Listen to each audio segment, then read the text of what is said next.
Good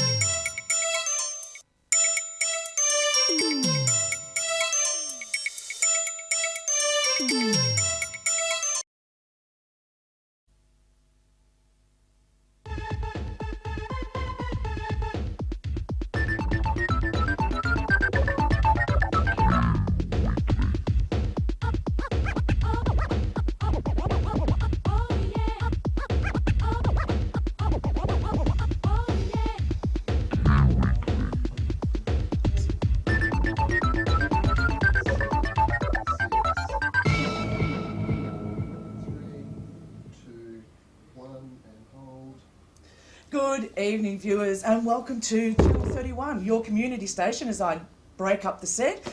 This is BTV and this is Q Weekly, and we would like to congratulate the winners of the election, whoever they were, because we're going to tell you that we aren't going live to air tonight, but congratulations to the party and the small landslide that they won by. So, you know, hang in there, guys, and let's see Victoria move forward. That's Linzi, the politician. Chris? Linzi, I'm sure there's many sides to you we're going to discover tonight. I'm sure. Tonight I'm joined by Chris Clemenson, who is from the VAC and also the editor of this fabulous book, Lifeblood. And Chris, just tell us all about Lifeblood first of all, what your position as editor, and this is the second issue, is it? No, where we're at now is we're 12 months into producing this, what usually is just a health promotion supplement that goes to MCV. The current edition of MCV has our first one for the second year, but what you've got here in this booklet that you see now is the first 12 months of Lifeblood. The 6 editions have looked at sex, looked at emotional health, looked at relationships, looked at looking to the future, looked at a whole lot of themes, and we've compiled the whole edition into one beautiful coffee table book for this time of the year. Because actually that's like the key phrase, because it is a wonderful book, and it will look good. I mean, I can't wait to take my copy home, put on my coffee table, and it's full of wonderful pictures of wonderful people that we won't talk about. You'll soon see them, so pick up your copy. Where's it available? It's available it's actually not available as yet because we're launching it on Wednesday night. That's right. But once it is launched on Wednesday night at this wonderful Lifeblood Cabaret that's going to be held at the Attic at 8 o'clock. I might say that a few times during the night. Good, you must. With Judith Lucy, who's going to be launching that in this wonderful free event. After that, we will be available at all VAC sites, the PLC, the clinics, Claremont Street, where we have the health promotion team based. And it will also be available at the normal places where people are able to get their copies of Lifeblood, at the venues, at Hares and Hyenas, at Outlook, at most of the places where you can pick up an MCV in around the city.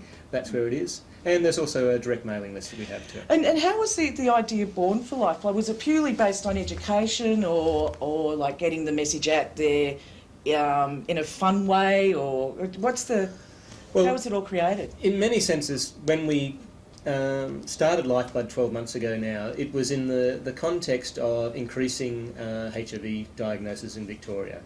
We've had that sustained for the last 2 years. And it was around about responding to the fact that HIV has been a part of our lives for the last 20 years. And for many people, people who've lived with HIV for a number of years, people who've lived through the early stages of the epidemic, they've needed to incorporate that in their lives. There are other people who have come into being sexually active, being part of the community, part of the scene, and not known anything else but their lives, their sex life lived in the shadow of HIV. So it really was saying, HIV has a place of importance in our lives, but if you're going to get on with your life, it can't be probably the central issue. The central issue, and that's one of the things too that we were talking about, is the promotion of the community awareness of the disease. Because I know I've heard some horrendous stories about what's been going on out there, and it really, like for me, I don't envy your position at all, because it appears to be such an uphill battle. That the whole thing about practicing safe sex, this act that we have of making love, shall we say, Jason's nodding there, but this act of having sex now is just so incredibly dangerous that it's, like we did have STDs before. So really, I think what you're talking about, Linzi, there is probably what we're talking about with Lifeblood, is that people refuse to accept that. And that's a very healthy thing, that people refuse to accept that an important part of their life is going to remain dangerous, is going to actually have to be sectioned off and have to be lived in fear. And I think that's what's really happened, is that people are starting to find ways in which they can enjoy healthy sex lives, can live without fear, and still take notice of HIV. There's been a lot of talk when the rises first started happening that people are saying complacent about safe sex. It's not what we analyse. There's not many. The major people who are impacted by HIV still in this country, even with rising infection, are still gay men. Most gay men know how to avoid HIV infection. Most gay men know the importance of condoms and lube in their sex lives. Okay? But the reality is they also know that it's important to be able to relate to people in open, healthy ways. Yeah. So people are trying to find that balance. Yeah, because one of the things is too that that I mean myself would find incredibly difficult. And be perfectly honest, in my escapades around town, I've only ever been asked once by somebody whether we should practice safe sex, and that's from a woman, and that was really quite astounding because we were once. I don't know about now. I mean, I think we are. Lesbians are still in the safest bracket, but one of the most difficult things in that situation for me was, I mean, first of all, you're confronted with it, and being no longer a 25-year-old lesbian that's been around the traps and seen different changes, it's like, oh dear. But it's that negotiation that I would find extremely difficult to say, well, do you have the condom? Oh, no, I don't have the condom. We have to get condoms. Sort of puts a bit of a dampener on the whole event. So, I mean, it is that negotiation and how you actually train men, I guess, to get around that. It really is about the whole acceptance of the fact that intimacy and sex and pleasure are really important in all our lives, and it's quite unreasonable to expect that gay men should respond any differently to any other human being. There probably aren't all that many heterosexuals who use condoms. God no, no. I mean, one of the reasons why we have such a contained epidemic in Australia is the incredible commitment of gay men to change their sex practices over the last number of years. And was that a history, the history of HIV, was that an easy transition, or was it very, very difficult to, It was an amazing transition that once gay men knew what was happening and understood that unprotected anal sex was the major way that HIV was transmitted, what happened, virtually, people said, we want to be able to practice the type of sex lives we want to enjoy, and we'll do anything to be able to maintain that. HIV had a terrible, and AIDS had a terrible impact on our community, but it's also been a point where people have shown their commitment to each other. Yes. And I think, when we look at this, the current theme for this year around stigma and discrimination, and one of the things that we're really on about in the current edition of Lifeblood, which is this one, which is actually in MCV this week, came out yesterday. This is about stigma. Friday. Oh, it's Monday. Oh, that's right. Yes, remember the time warp machine we entered as we came into the studio? Right. But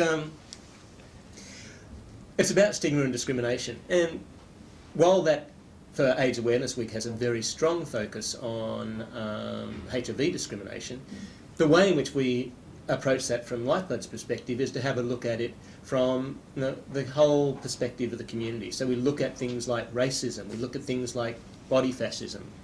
Yeah. Well, as our viewer at home is watching, there's actually a grab up there for live at the Lifeblood Cabaret with the fabulous Judith Lucy. How did you get her? I mean, she's fabulous. Well, Judith is Judith has donated her time free to do this, and she actually has a strong working connection with our manager, Colin Petruni. Oh, yeah. And they've been friends for a number of years, and Judith was really happy to be able to come on board and provide entertainment this night and launch the cabaret and launch us into the second year of Lifeblood.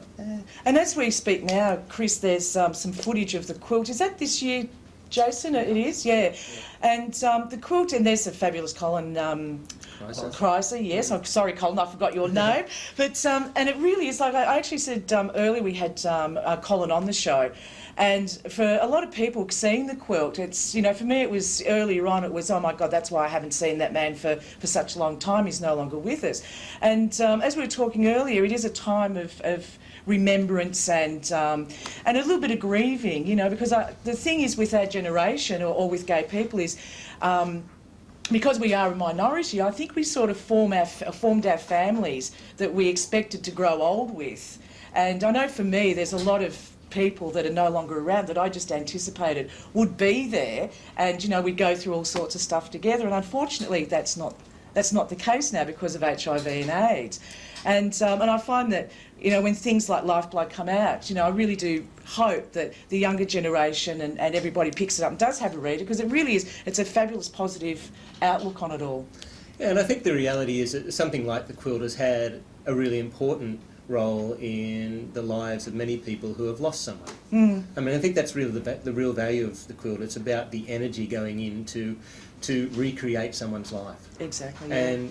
And I know, from the times when I've gone to displays of the quilt, the energy of just touching people's lives has been really important. It has. Well, we're about to cross over to a break, so here are our sponsors, and you must support them because they support us. And if you're not going to watch the show, just sort of nick off and have a little bit of a snog or something with your partner and look after them, because they're going to look after you. So we'll be back shortly, I would take it, Jason. Cheers for now. See you shortly.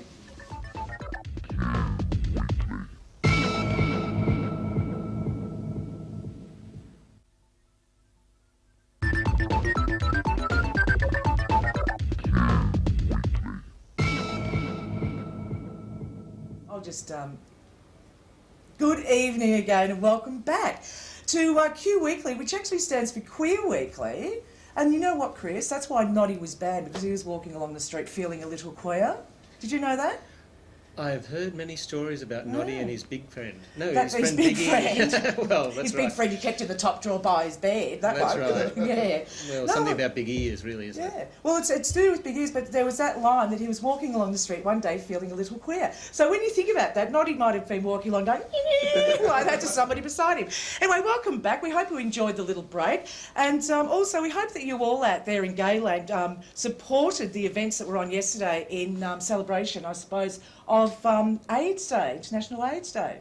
There was certainly a lot on to be able to commemorate the lives of people who've died with HIV and AIDS, and people who have continuing to live with HIV and AIDS these days. And also, put your hands up if you attended these.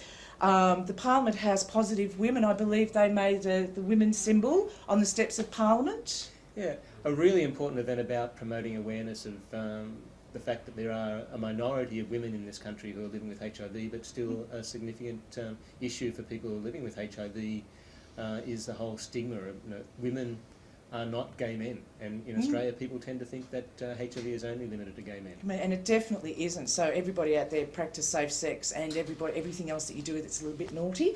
Red Ribbon Teddy Bear Picnic.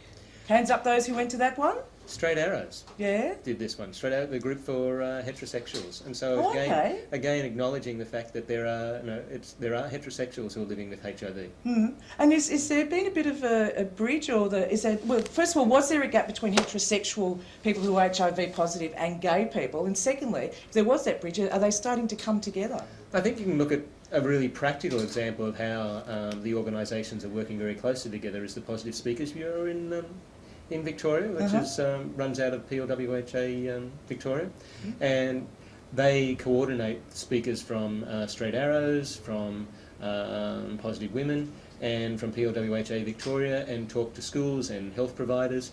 And so, I mean, on really practical, on-ground ways, people who are living with HIV, no matter what their sexuality, no matter what their gender, are working together to be able to support each other and to be able to educate the broader community. Because that really is the key word, isn't it? It is support that I mean, I have no idea what it would be like to be diagnosed with a terminal illness or whatever, where we all carry our individual pains with regards to other things. But I imagine that would be just the most horrendous news to ever have. And that feeling of loneliness that you would get, like, oh, why me, and all that. And the support is the major issue. That's what I think the major issue is. Yeah, I think every individual takes a diagnosis differently. Some people are able to find support amongst people who are close to them. Others, because of the stigma of it, want no one to know. Yeah. Okay? And it's really important that people are able to go through the process of adapting to something which is such a big change in the way that is best for them. Exactly. And there was another one, Into the Woods concert. Hand up who went to that one. Yeah, now this was at the